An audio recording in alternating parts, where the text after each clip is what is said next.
Replay, Understanding the Value of PPC Marketing for Your Firm with Adam Arkfeld, episode 298. Are you ready to make your law firm a profit-generating machine that will free up your time and skyrocket your impact? With more than 2 decades of business growth experience and having proven that you can be successful while prioritizing your family and your impact, introducing the Profit with Law podcast. I am your host, the creator of the Firm Differentiator 10X Effect, Moshe Amsel. Well, hello and welcome to another amazing guest interview here on the Profit with Law podcast. I'm your host, Moshe Amsel, and today I've got somebody special for you. There's a ton of marketers out there. There are. And you know what? One of the biggest things that firm owners tell me is, their gripe or when I tell them, hey, go do some LinkedIn outreach or do some marketing on Facebook. And they say, well, hold on a second. I get these messages in my LinkedIn mailbox all the time from people who are just trying to connect with me, and they all are selling marketing services. And it's a big problem in the legal industry where the good marketers are few and far between. There's just a handful of them. And there's a lot more marketing agencies out there.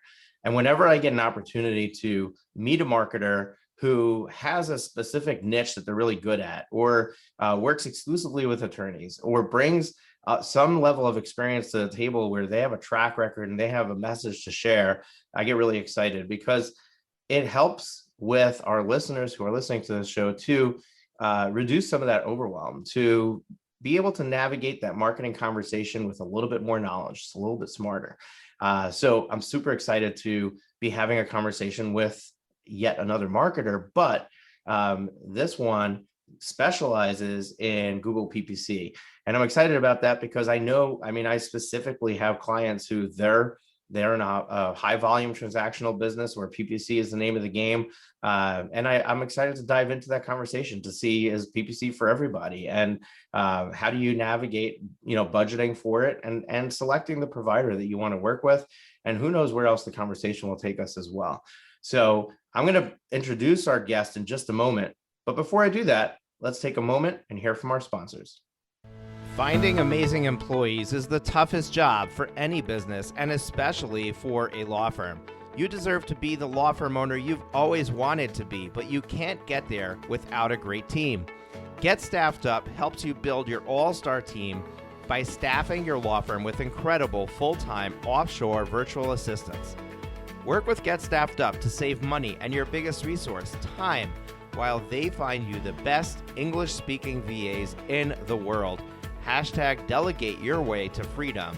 To learn more, go to profitwithlaw.com/get staffed up. Profitwithlaw.com/get staffed up.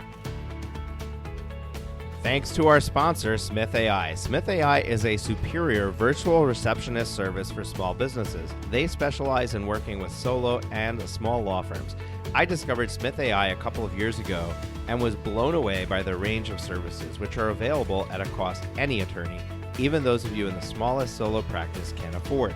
Their friendly receptionists respond to potential clients in English or Spanish, screen and schedule new leads, and even take payment for consults. The best part is, they don't just handle these conversations by phone. They also have live agents and chatbots capturing leads on websites and via text message. If there's one growth hack to your practice, this is it. Smith's friendly gatekeepers can staff your front lines. They'll capture new leads while you work uninterrupted. You can finally have the peace of mind that while you're working, you're not missing out on future work. Plans start at just $210 a month for calls and $140 a month for chats. They even offer a totally free chatbot, so there's no excuse. Try Smith AI today and see for yourself why attorneys like Justy Nickel in Colorado say Smith AI receptionists are the secret to business growth and client happiness. Smith AI offers a free trial, and podcast listeners can get an extra $100 discount with promo code ProfitLaw100. That's ProfitLaw100. Sign up and learn more at www.smith.ai. Trust me when I say Don't let another day go by. Try Smith AI. And we're back. Our guest today is Adam Arkfeld. Now, Adam is the founder and president of Prevail Legal Marketing, a PPC agency for high-growth law firms that guarantees lead costs so you can advertise without fear. Too often, marketers don't have skin in the game. At Prevail, they think marketers should share in the advertising risk and deliver predictable results using an established track record of performance. You know, that's kind of like a contingency-based law firm, where if you don't get a win for the client, you don't get paid. But if you do, you get paid nicely. So I'm curious to know exactly how that works. So we're going to jump in and we're going to find out. But without further ado, I'm going to bring Adam on the show. Adam, how are you? Good, Moshe. Thanks for having me. Awesome. Welcome. So people always want to know who's this guy we're about to hear from for the next 30, 40, 50, 60 minutes. Not trying to scare you away from the fact that we might be here for an hour. But we don't typically go that long. But people want to know who you are. So give me the broad strokes, backstory. If you have an exciting story, like a near-death experience, then share that with us. But how did you end up serving law firms? How did you end up in marketing? Give us some of those broad strokes. Yeah, I appreciate that. And I don't have any near-death experiences. So yeah, I'm trying to think about that. You know, I'm going to interrupt you for 1 second. So I just did an interview last week. It hasn't, at the time that this gets released, that one will have also been released. And my guest he was talking about something and he was like, yeah, you know, that I was in a plane crash and blah, blah, blah. And he's like that, you know, that's a long story. And we don't want to get into that today. And he moved on. And I was like, hold your horses. Wait a second. You were in a plane crash and you want me to just fly by it and we're not going to talk about it? Give me the details, please. So now I add in, you know, like, hey, if you have a near-death experience, we need to know about it because those make for some really good stories. But let's hear about you, even if you never came near death. Well, you know what I thought about when you said near-death experiences? I've done some coaching programs. We were just talking about coaching a little bit. And one of the programs I'm in, they talk about dying every day to be reborn into someone different the next day. And so the first thing I thought of was like, done some of these like experiences, which are real extreme and like emotionally dying or like psychologically dying. So anyways, that's for another conversation. But yeah, so I fell completely into marketing. I was in commercial real estate in 2007, market crashed. And my company, I have a computer science background. So I just started building websites with a buddy of mine. So that was 12 years ago. I have another agency, it's called Paracore. And Paracore was a digital marketing agency that built websites. As the company progressed, I realized just from a business perspective, building websites it's just not my favorite type of business to do, project-based. Like, no one ever really seems that happy after a website is launched. It's sort of like this long, laborious process, and then it's like finally getting across the finish line. So we ended up switching over to paid advertising about 6 years ago and just doing exclusively PPC. So we do Google ads, but we also do about 50% of our business is Facebook ads. So Google and Facebook are huge for us. And then about a year ago, we just started seeing, and it was right around when the pandemic started, you know, we just kind of started noticing like attorneys get kind of screwed in marketing. I mean, I won't say kind of, I'll just say they will. You know, when it comes down to it, a lot of aspects of legal marketing are not that difficult compared to other types of marketing where it's maybe a little bit more omni-channel. A Google PPC campaign for a criminal defense attorney, bankruptcy attorney, PI attorney, once you've got good performance in a market, it's not that difficult to replicate it across other markets. And so, in my opinion, for an attorney, for a marketing company to charge 20 to 30% of a $20,000 ad spend is a little bit, the incentives are not aligned, right? Because the marketing company is just getting compensated for spending more. And that's the traditional advertising model, right? You like place media, you take a percentage of the placement. And so if it's TV or radio, that's how full service agencies work. And I can't tell you how many clients, legal, non-legal, have said, I don't understand why just because we're spending more, you're getting paid more. And if I spend twice as much, are you really doing twice as much work? And I mean, the reality is marketing companies are not doing twice as much work. I guarantee that. I know a lot of agencies, it's just behind the doors, they're not. So the model I thought was broken. So we switched the model where we guarantee lead prices and we don't take a retainer. but then we have a performance guarantee and we have to create a margin underneath that lead price in order for us to make money.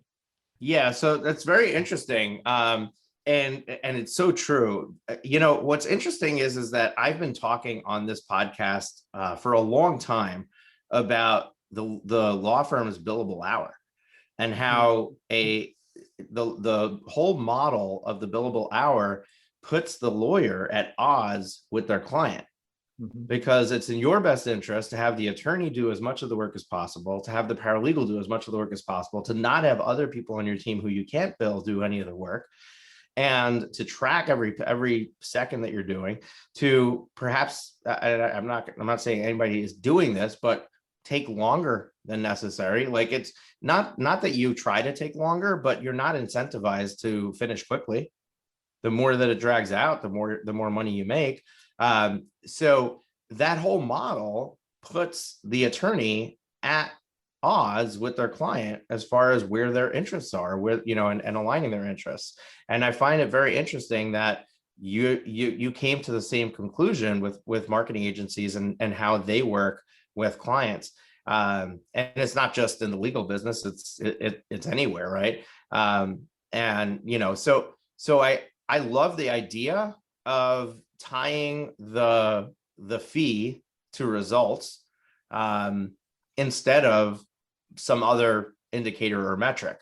So how does that work exactly? Yeah, good question. So the way that it works currently is we build campaigns just like a lot of other PPC agencies or even Facebook. There are certain types of services that can do quite well on Facebook. We do bankruptcy quite well on Facebook, whereas some other ones don't do as well. But we take a retainer up front. We are compensated ahead of time because we incur the ad spend risk. So we are paying the ad spend. And what we say is, if the price per lead, let's say, is $100, that we've established because you're in a certain market with a certain service, a certain legal service, like personal injury is obviously more expensive than bankruptcy. We'll say, hey, your lead is going to be guaranteed at $100 per lead. If you want 50 leads for the month, you pay us $5,000 at the beginning of the month. We start the advertising, we deliver the leads. And as the leads are delivered, it credits basically against that retainer. If we don't hit 50 leads by the end of the month, let's say we hit 40 leads, we'll invoice you for $4,000 to replenish back up to 50. And we'll just try and change our marketing to get closer to 50. If our advertising is not effective, so a lot of times attorneys are concerned about, hey, can this marketer perform? What's their track record? Blah, blah, blah. If we're not effective, we've guaranteed the price per lead, we will lose money. And I have lost money on campaigns that I've mispriced before. And I don't mean lost money like, oh, I'm not going to charge you a retainer. I'm losing time. I mean, I've literally stroked checks for thousands of dollars because I just mispriced the lead and our marketing was off. So clearly we try and right size that or fix it, or, there's a couple different ways you can do that. But we guarantee the price of the lead throughout a month, and then we deliver on that and we incur the ad spend. Yeah, I really, hats off to you for dipping into this pool, right? Dipping your toe into that water and trying to navigate and figure out a model that would work. Clearly, this makes sense to do from a business perspective if you can find a way to get really good at what you're doing so that you're charging for the value that somebody's getting. They know my exposure is capped and I have results I can expect to receive. And you on your side get to figure out how can we get them the best leads at the lowest cost and increase the spread that we're making in between. So you really are motivated to get very efficient and really good at what you do. And at the same time, the client has everything going for them because they know I'm only going to spend X amount per lead. So now I have a much better idea of my potential profitability, because if I know what my conversion rate is from lead to sale to attainment of a client, and I know what my average collection from a client is, now I can tie a cost to that, and I can figure out, is this a marketing avenue that makes financial sense for me? Yeah. And by reframing the conversation around a price per lead instead of advertising spend and retainer, What it does is it completely changes the mindset around the value of a lead. So when we're running ads and we're incurring the ad spend risk, we say, and this is important for us, if we generate a phone call for you and you don't answer the phone call, that's a lead. And some attorneys don't like that. They're like, well, why would you charge us if I didn't answer the call? It's like, well, we're running ads and we generated a lead and we can't control if you answer the phone. However, when people are running retainer-based campaigns with an ad spend and a retainer on top of a marketing agency, they don't think about that calls the same way, right? They're like, oh, okay, at the end of the month, we got 20 calls. Oh yeah, I think I had 10 of them. And so what it does is it refocuses the attention on the variable that's the most important, which is the lead. And then what we find is that our attorneys really, for better or worse for us, they really start looking at each lead and the quality and when it's coming in and really trying to even solve those problems themselves. Our model is very difficult for firms that don't have strong intake or someone to take the calls or really strong follow-up process, because they see every single lead come in. We also document it in Sheets Live, and so they can very quickly determine the ROI of a campaign. Whereas I think with retainer-based models, it's fuzzier. A lead, they don't know exactly what a lead is. They're not like clear in real time what their lead counts are. And we just find that the clarity is either good or bad. It exposes a gap or it allows them to see that there's good return. Yeah, this is really mind-boggling to even think about how powerful this can be and how amazing it can be. My question to you is okay, so let's say that somebody is weak on intake or whatever, they may not be a good fit. I want to get to that because I think that's an important place to cover. But let's assume that somebody walks through the door and they're the ideal client, right? They've got a good system to answer the phone, to go from intake to to conversion, and that's not where their leaky bucket is, right? It's really on the front end that they just need to get more people coming through the door. So now they're the perfect slam dunk, hey, we should work together kind of client. Do they have any idea of what their cost per acquisition should be walking into that conversation, or is that something that you need to help them navigate? And if it is something you need to help them navigate, walk us through the process that you use to help somebody determine how much they can afford to spend on a lead and still be a healthy business from your perspective. The way we do that is we look at, what some of our other clients have reported back to understand their, and we talk to a lot of clients, and I can sense just even in a first conversation if intake is strong or not, just by the confidence in which the attorney or marketing person talks about it.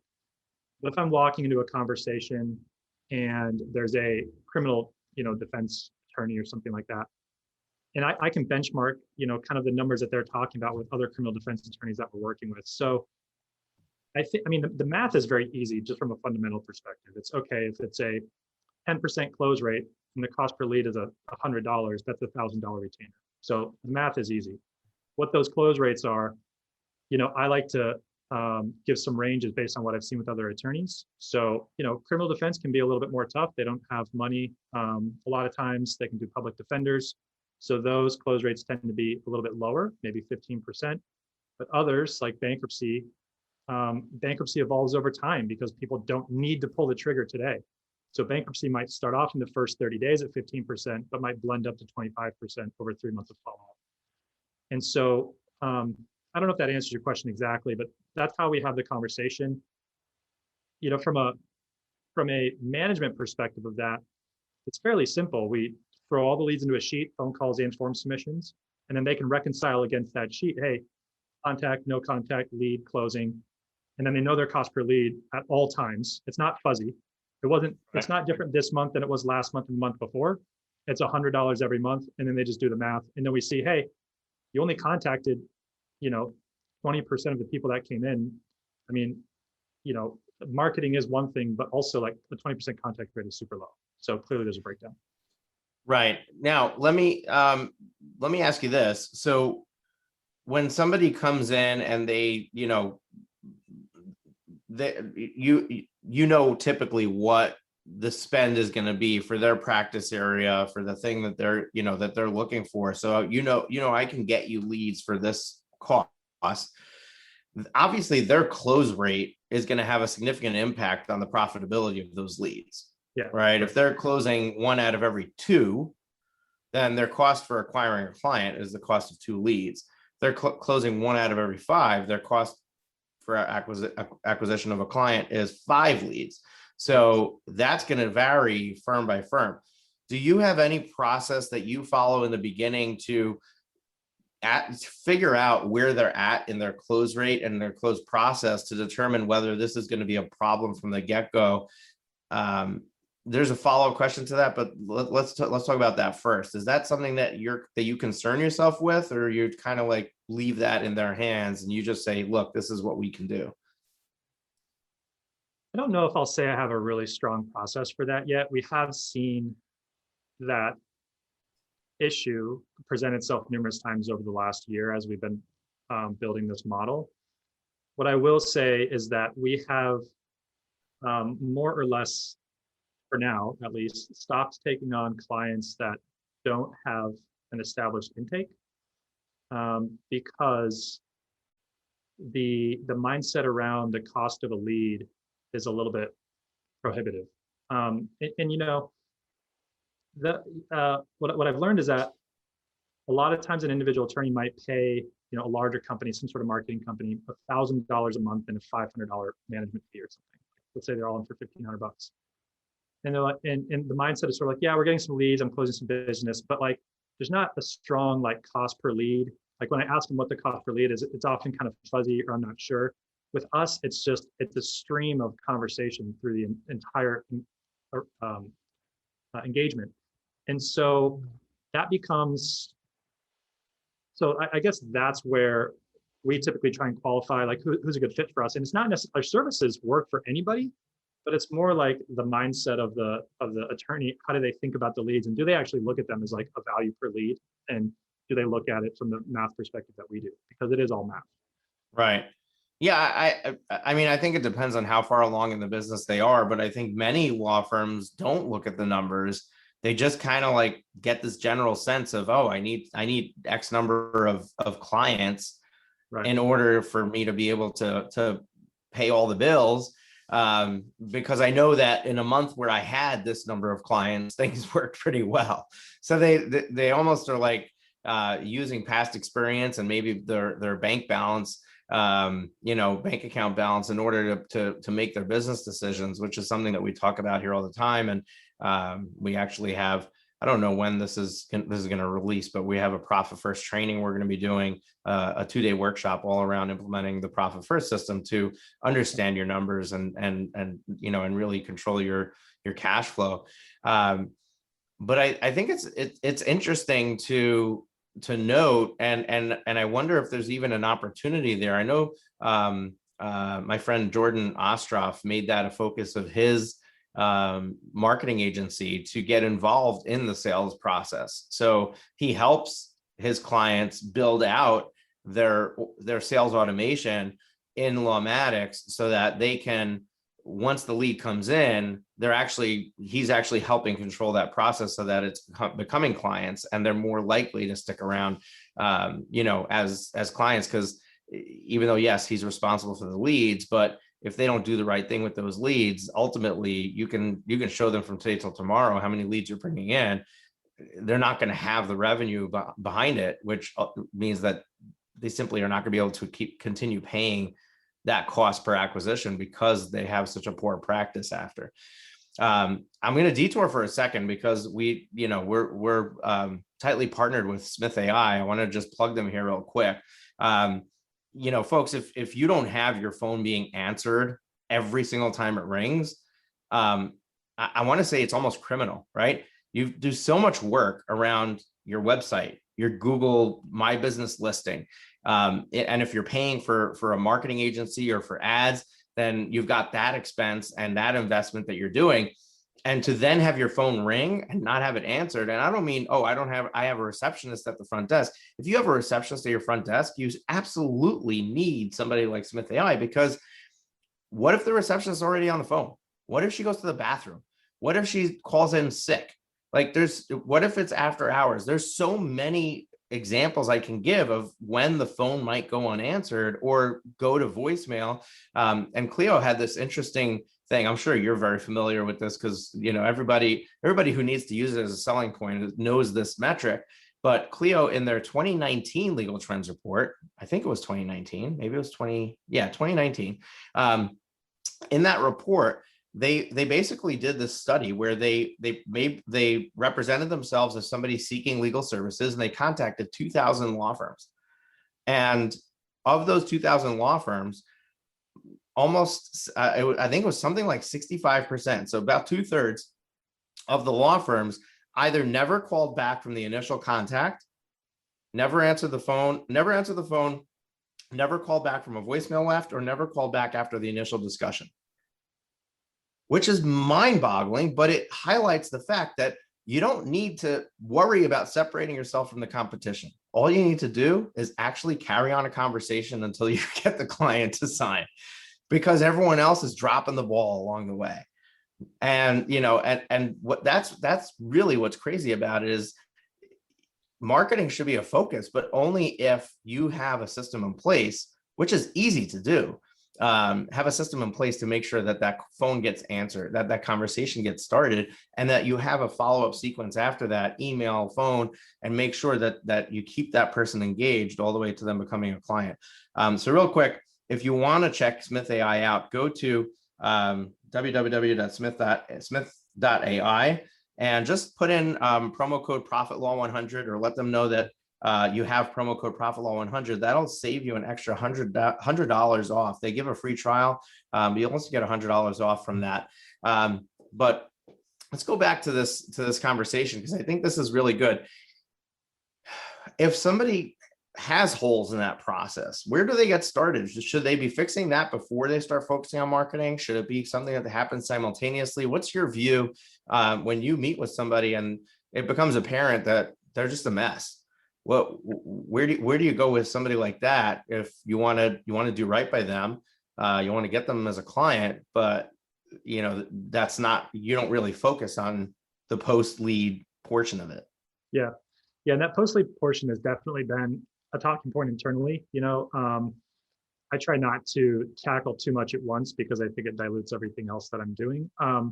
And you are 100% right about someone answering your calls at all times. I mean, if you just think like from a very basic level, how do you shop for a service on Google?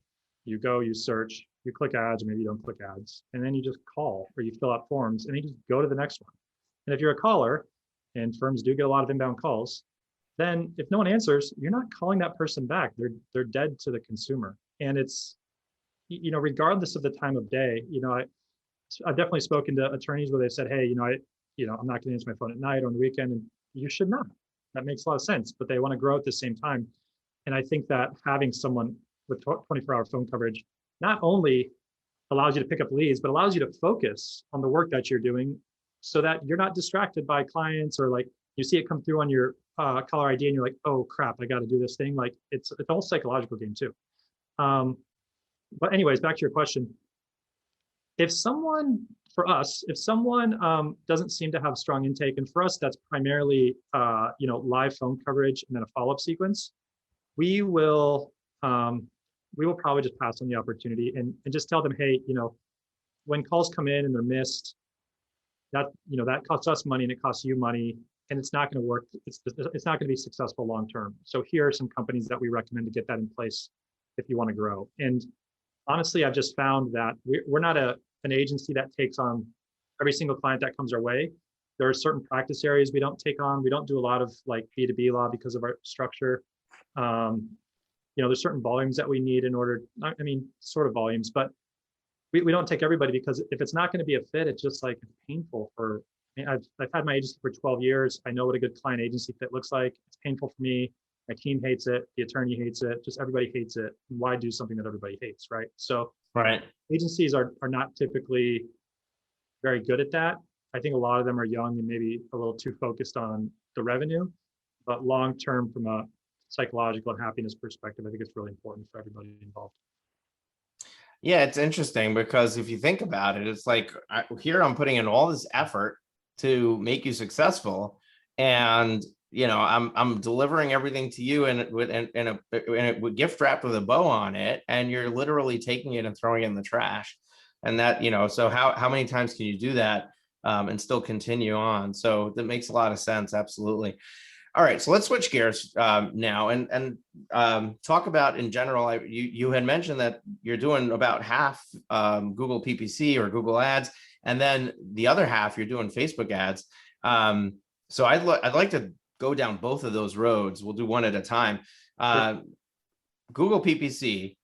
My understanding is that there are certain practice areas where it's highly competitive in that the leads are extremely expensive, and you need to really make a financial commitment if you want to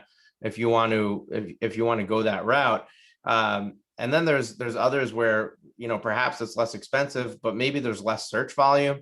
So which attorneys, which practice areas should be considering PPC, and how do they evaluate whether it's the right fit for them, it's the right place for them to be looking for new clients? Finding amazing employees is the toughest job for any business, and especially for a law firm. You deserve to be the law firm owner you've always wanted to be, but you can't get there without a great team. Get Staffed Up helps you build your all-star team by staffing your law firm with incredible full-time offshore virtual assistants. Work with Get Staffed Up to save money and your biggest resource, time, while they find you the best English-speaking VAs in the world. Hashtag delegate your way to freedom. To learn more, go to profitwithlaw.com/get staffed up. profitwithlaw.com/get staffed up. Thanks to our sponsor, Smith AI. Smith AI is a superior virtual receptionist service for small businesses. They specialize in working with solo and small law firms. I discovered Smith AI a couple of years ago and was blown away by the range of services, which are available at a cost any attorney, even those of you in the smallest solo practice, can afford. Their friendly receptionists respond to potential clients in English or Spanish, screen and schedule new leads, and even take payment for consults. The best part is, they don't just handle these conversations by phone. They also have live agents and chatbots capturing leads on websites and via text message. If there's one growth hack to your practice, this is it. Smith's friendly gatekeepers can staff your front lines. They'll capture new leads while you work uninterrupted. You can finally have the peace of mind that while you're working, you're not missing out on future work. Plans start at just $210 a month for calls and $140 a month for chats. They even offer a totally free chatbot, so there's no excuse. Try Smith AI today and see for yourself why attorneys like Justy Nickel in Colorado say Smith AI receptionists are the secret to business growth and client happiness. Smith AI offers a free trial, and podcast listeners can get an extra $100 discount with promo code ProfitLaw100. That's ProfitLaw100. Sign up and learn more at www.smith.ai. Trust me when I say, don't let another day go by. Try Smith AI. I think the evaluation process is the math conversation that we've talked about, and everything backs into the retainers. So, if someone's talking to marketing companies, talking to PPC agencies, and they're like, "Hey, tell me about your services," it's like, okay, well, what's a cost per click look like? Oh, it's $20 for bankruptcy. Okay, like what's a landing page convert at? Well, they might convert at like 10% for easy math. Okay, that's a $200 lead. Well, it's higher intent, so I might close like 1 in 5 of those. Like that's $1,000 lead for bankruptcy, or $1,000 case for bankruptcy, which is pretty high. Like most bankruptcy attorneys are, charging $600. So then it's just like, all right, what are those variables like need to be changed in order to improve that result? So you could bring down the cost per click. Let's say you bring it down to $15, then it shaves off 25%. Then you increase your close rates to 15%. So as far as evaluation goes, like those are the types of questions that I would ask, which is the marketing company, what's the cost per click? What's the landing page conversion rate? What's the cost per lead? And this is what I think my close rate is going to be. Those 4 things: click, conversion rate, cost per lead, and then close rate. Because those outline the entire funnel. If you create a very basic spreadsheet, with just those 4 metrics, you can basically see where your breakdown is and just kind of try and talk to other attorneys and find out their industry norms, and then as far as practice areas that I like on Google, I really like divorce, because divorce is super high intent. A lot of times cases are between 5 and 10,000. Someone looking for a divorce attorney is probably going to get divorced. And it's just a really, and then we can see leads, like right now, for example, we price divorce at $175. And that's but it's a high intent lead. And we find people typically closing cases for maybe around like 1,000 or something. And they might be making $5,000 or more on the case. And so those economics work out really well. We're seeing criminal defense do really well. But stuff like personal injury, it's like, man, there's a lot of money in that game. And we don't even play in that space on this model because there's just so much risk in it, to be honest. Right. Yeah.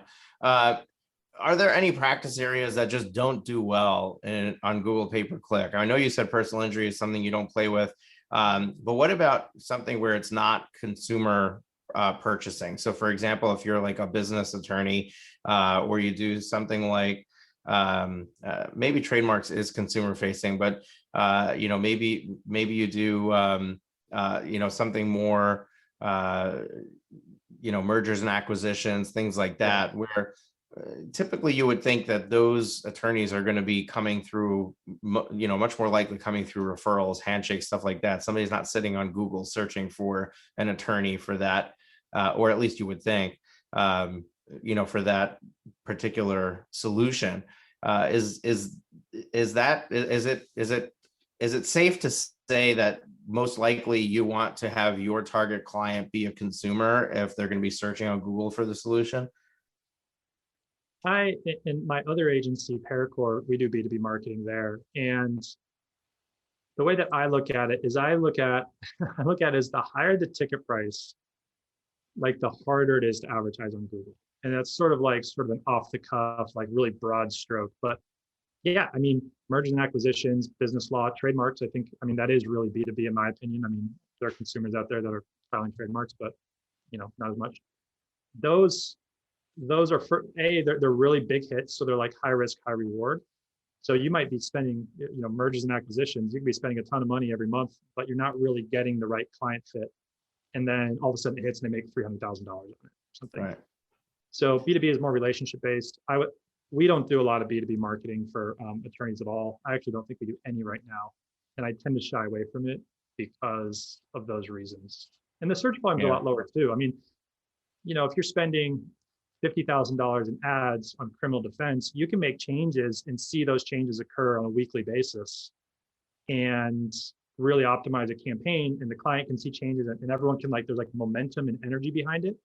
If there's not a lot of search volume, because mergers and acquisitions, they're just not compared to other consumer products, it's kind of a longer road. It's a more sophisticated type of marketing too.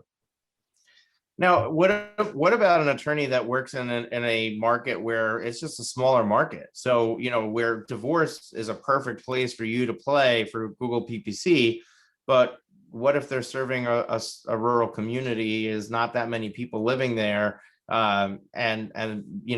or for whatever reason, search volume is not where you would think it needs to be for them to get enough clients through it. Is that something that you look at in your initial evaluation process? And what do you advise people where you think that search volume might be too low for them to actually see results? Yeah, that's a great question. Low search volume is low search volume. You're in a small market, there's not a lot of people searching. That's just the fundamental economics of that marketing campaign. What we've actually found over the last year is we've had a couple of clients that are in low volume service areas. And our model has worked surprisingly well for them because most marketers don't really want to touch a campaign for less than $1,000 a month in management because of the amount of time they put in. And then, then the attorney has to spend $2,000 or $3,000. But if it's a low volume market, that's cost prohibitive.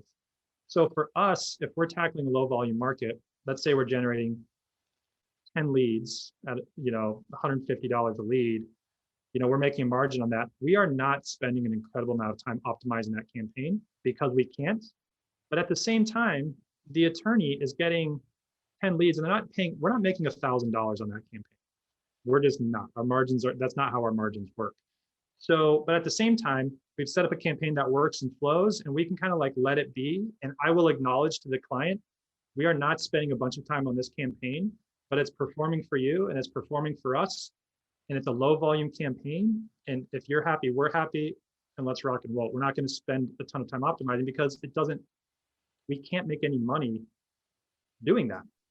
Right. So it actually does work for really small attorneys in low volume markets because the lower economics tend to work really well. But again, then you run into that kind of conversation around their intake and that. But that aside, the marketing economics work out really well. Yeah, absolutely. So that leads me to another question. Is there a client that's too small, or if they're willing to invest in PPC, your model will allow you to work with them regardless of whatever they're willing to invest on or,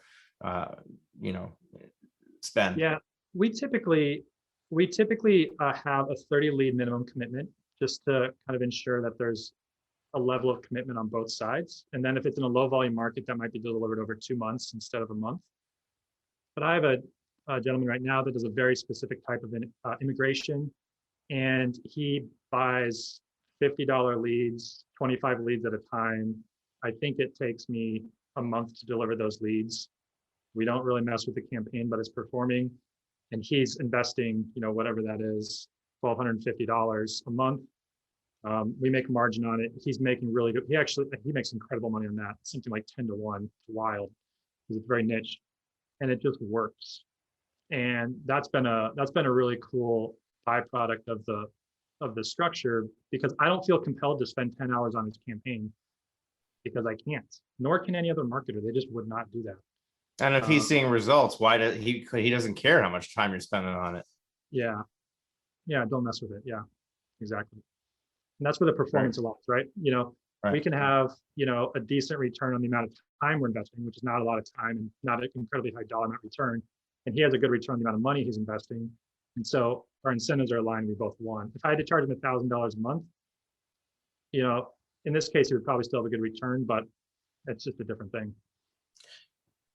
Now, let's switch gears to Facebook for a moment. So Facebook is different, and I'm not telling you anything new, but for our listeners, Facebook marketing, Facebook advertising is interruption-based marketing. It's not the consumer. You had said before that they show intent. So when somebody's searching on Google, they're showing intent for a need for your service. So that's why Google pay-per-click, it's more expensive, but it's also more direct. And that you're solving a problem that somebody has. On Facebook, you basically need to just put out there, hoping that you're casting a net and hoping that you're getting in front of eyeballs that will resonate with whatever it is that you're sharing. So what I want to ask you is, are you handling all of the design of the Facebook campaign structure? What is the attorney's involvement in, and how far back in the client journey are you looking when you start that Facebook campaign? Is it just kind of like running TV spots, but on Facebook, or is it much more intentional with specific content that when somebody engages with that, they then get retargeted with something else? Like how do you handle the Facebook side of it? Because it's a totally different animal than Google pay-per-click. Yeah, totally different game, 100%. In all of our campaigns, our clients don't really have to do anything. They do approve the ads, and we do build a landing page specifically for them. So there are tons of lead gen companies that run leads off of third-party lead generation brands, and then they sell the leads to attorneys. Our model in some ways reflects that with guaranteeing a price per lead, but really we're a PPC agency. We build a landing page that's branded for the attorney. And then, so it means that the lead is clearly exclusive to them. And there's some sort of association between the conversion and then the follow-up and outreach. So on Facebook, and this is just, I'm just going to tell you what worked best for us. So if anybody out there is running Facebook ads, this is what works best. This is what we've seen work best. You have to run it to a practice area that is not time sensitive to a large degree. So bankruptcy, divorce, those types of practice areas. If it's something like very time sensitive, like criminal defense, it doesn't really work, right? Because you don't know when to time it. A lot of people do personal injury on Facebook, but even then, probably YouTube is a better channel for that. And on these campaigns that are more not time sensitive, you run to a landing page, and then we use a quiz on the landing page. And the biggest mistake that people running Facebook ads make is they run ads to a landing page with a form that says, put in your information and hit convert. And like nobody wants to do that. This is just, I will tell you here, if you change your landing page to a quiz-based landing page, your conversion rates will probably go up 50%. And you ask the exact same questions. You actually ask more questions because you say, are you considering bankruptcy? Yes. How much debt, roughly how much debt are you in this amount? Are you employed? No. Great, you qualify for a bankruptcy consultation, enter your name, phone number, and email. And I mean, we generate very low cost per leads with just that strategy alone. So now what's getting them to click on the ad in the first place? Like what's the messaging around the ad? Is it just, hey, are you wondering if you're eligible for bankruptcy? Like what? Yeah. Yeah, I think people overcomplicate marketing, like with retargeting and all this stuff. And like, it's because marketing people are out there saying that it's complicated. And it is complicated, but it's also simple. Once you find something that works, I'm just like telling your audience what works. That's what works for us. We run those campaigns. And it's just, hey, if you consider bankruptcy, lost your job due to COVID, blah, blah, blah, blah, whatever, right? Like hook them with something like that, wages being garnished. You gotta be careful with, your ad might get disapproved if you go into employment stuff, but then they click it and then they convert. Now, the quality of these leads is way different than a Google lead, right? So if you get a Google lead for $150 and you get a Facebook lead for 30, that's great. The cost per lead lower, but you got to follow up with that person a lot. You have to spend some serious time following up with that person. And so again, on the intake, there's not a team literally following up and calling that person almost forever for bankruptcy, because if they're considering bankruptcy today, there's a good chance they're filing bankruptcy sometime in the next year. Right, but they might not be ready, and I mean the bankruptcy attorneys who are listening to this are going to be shaking their head. It might not be in their best interest to rush to declare bankruptcy, right? There are steps to take in between to delay the process, which I mean, sometimes you have to default for a certain amount of time before you can even be eligible. So that is a longer process. But I think it's important to understand that, these are people who did not have intent. They were not actively seeking a solution. You passively came in front of them and said, hey, I've got a solution for you. And now they're like, oh yeah, I do have that problem. But their level of urgency to getting the problem solved is probably a lot lower than the person who was searching on Google for the solution, which is why that might take longer, because yeah, you've now given them the solution, but you haven't created the urgency for them. That's right. Yeah, exactly. Yeah, and bankruptcy in particular definitely falls in that category. And we hear bankruptcy attorneys all the time saying like, oh yeah, these leads from 3 months ago are converting, and it just takes that, and it can take that long for a Google lead too. But you take a bankruptcy lead and you probably add 3 months to the close time. A Facebook lead, because add 3 months because they're curious, they're wanting to know, they're clearly in financial trouble, but what does that exactly mean, and are they ready to actually pull the trigger on? Right. So as far as your pricing structure to law firms, do you typically charge less per lead on the Facebook side? Yeah, we do. Yeah. And we'll talk about where we're advertising. So again, we don't consider ourselves lead generators from a buying leads perspective. We consider ourselves a PPC agency that collaborates. Our clients approve the landing page, but we do reserve the right to, reject suggestions. So if someone says, I want to give away a free ebook on this page, or whatever, it's like, you can do that and it'll actually lower your cost per lead, but you're not going to close the deal because you're building an email nurture sequence. You're not building a lead gen funnel. And so I will have that conversation.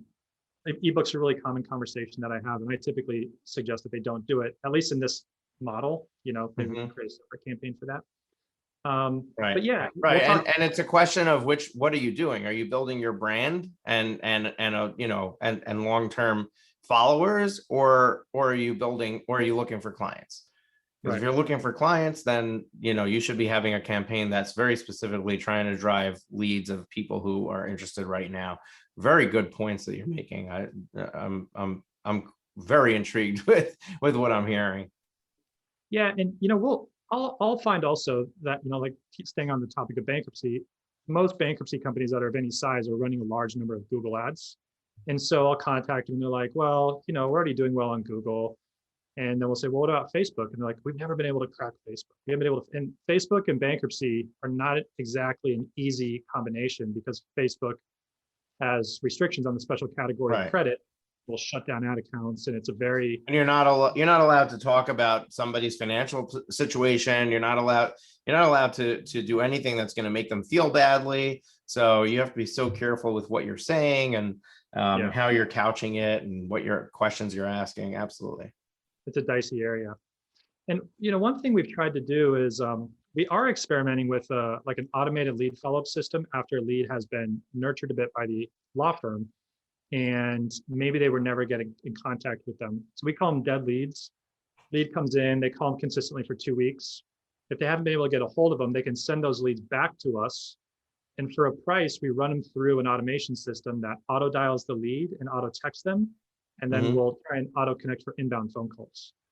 And you need particular language in order to do that for, because they're robo dials. But you do have a period of a couple months where you can run the automation because they've opted in and they've agreed to receive the communication. And then it takes the pressure off your sales team because you're kind of in an automated fashion working on a dead lead. Yeah, very, very interesting. All right, so you've got me sold. Somebody who's not doing any marketing at all. Yeah.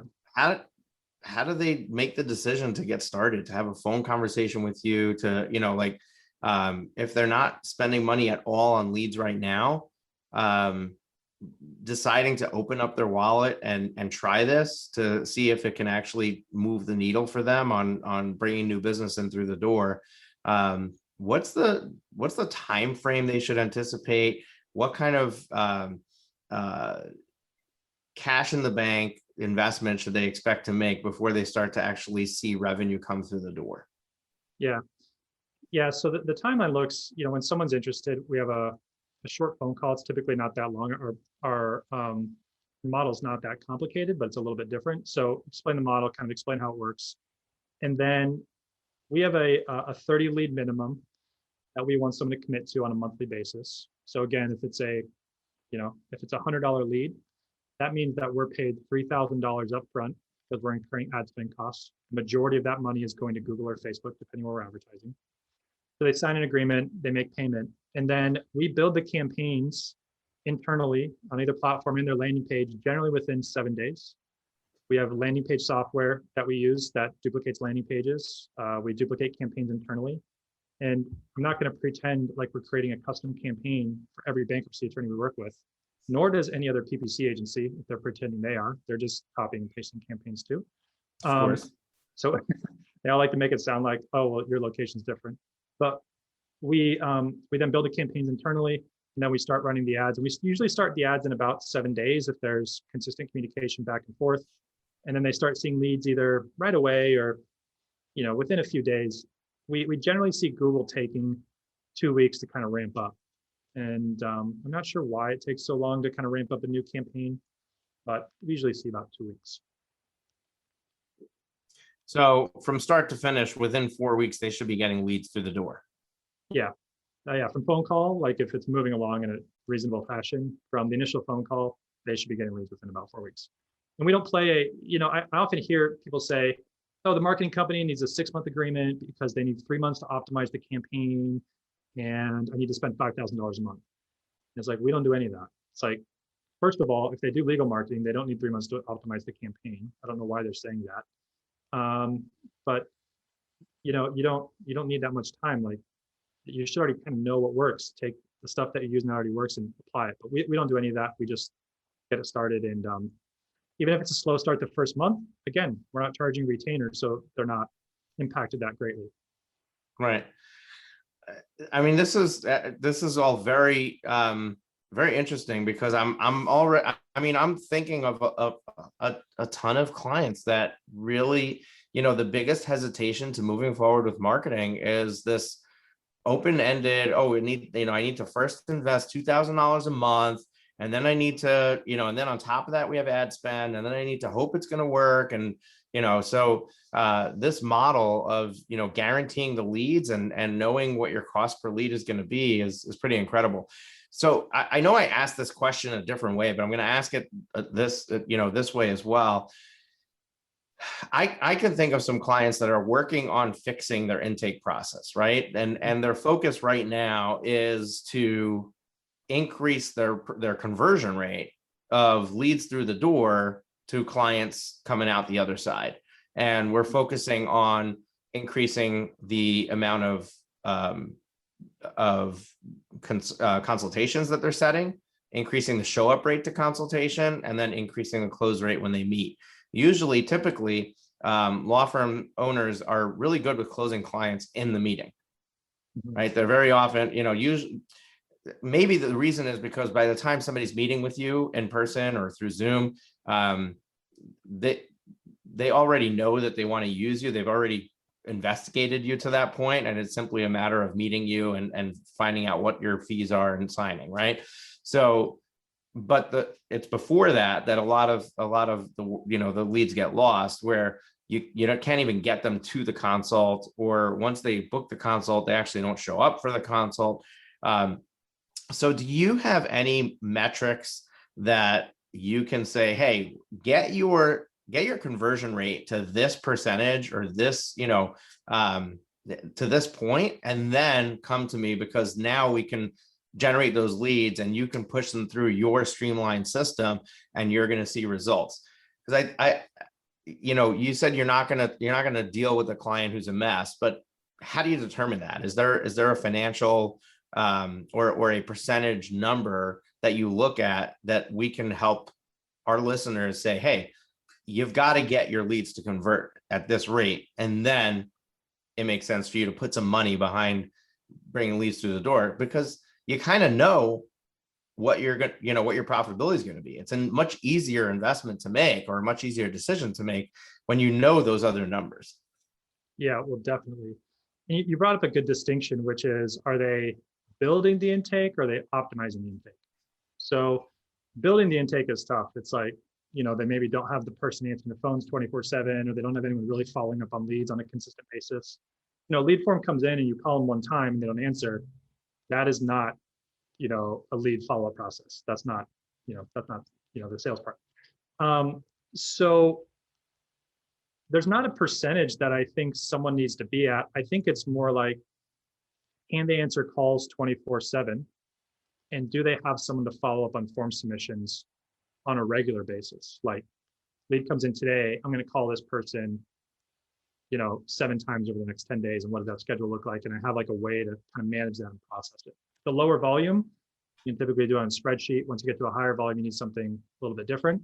So I would say it's not so much about what the percentage is, because we can help with that. And, I mean, again, just because we are really tracking every lead and it's being identified as, this is a lead you're paying for, it's very easy to say, okay, well, of this sheet in March, you got 50 leads.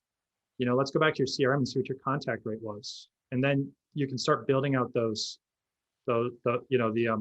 percentages we had talked about, cost per click, conversion rate, cost per lead, retainer, and back into that pretty easily. But I would say it's more around the idea of, do they have a structure in place that they're trying to improve, or is there nothing in place? If there's nothing in place, then they don't want to pay $100 for a missed phone call. They get real pissed about that. And I understand it. And they're like, I was in court. And I'm like, yeah, I mean, I totally get that. We're just generating leads. So, and I can't predict when someone's going to call. Right. Yeah, absolutely. Wow. I'm just blown away. I love the model. I love the simplicity of it. I love the predictability of it. Coming from an accountant, business advisory services mindset, working with clients, it's always good to find a solution where you're not carrying all the risk. And I think that this has done a really good job of highlighting, what's possible. I love what you're doing. I love the mission. And I think there's a lot of people listening to this that are going to be like, okay, I got to figure out how quickly I can get involved with you. So, yeah, I think this has been incredible. When I sign off, we're running out of time. We're gonna wrap up this interview. When I sign off, I ask you to do two things. Number one, share with our listeners, how they can get in touch with you, take the next step with you, what's next. And number two, if you can share one piece of advice, wisdom with our listeners, could have something to do with our conversation, could have nothing to do with our conversation, what would that piece of advice be? That's a good question. In order to get in touch, the website is growwithprevail.com. So Prevail Legal Marketing, growwithprevail.com. And then it's just adam@growwithprevail.com. Easy email address. You can email me directly. The piece of advice that I'm going to give two because they kind of lead into each other. The first one is exposing yourself to people that are doing things differently and are more successful. Every single change I've made in my business has been because, not every single one, but most have been because I've seen someone else do something differently or heard something or gotten feedback. So that's coaching programs. I'm very heavily involved in entrepreneurs organization, paying for coaches. I pay $5,000 a month for a business coach, like paying real money to hear different perspectives. And then the second thing is, I heard someone recently, and I wish I'd have known this earlier. They said there's a better business model in your business. And for me, that is pricing leads, changing the compensation agreement structure with my clients for the exact same services. Because what it does, it's the same business. We run PPC. I think we're good at it, like a lot of other companies. But just by changing the structure of how we're compensated, it changes the entire business model, the entire again, alignment with the client.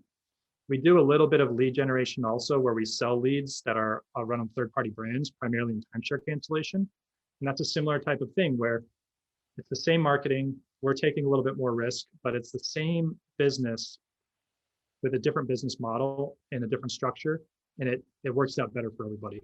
So, right. You mentioned earlier the hourly billing, that's probably going to be around for a while, but if there's a way to find a better business model in your business that, works better for everybody, I think that's really compelling. And then it's a differentiator too, obviously.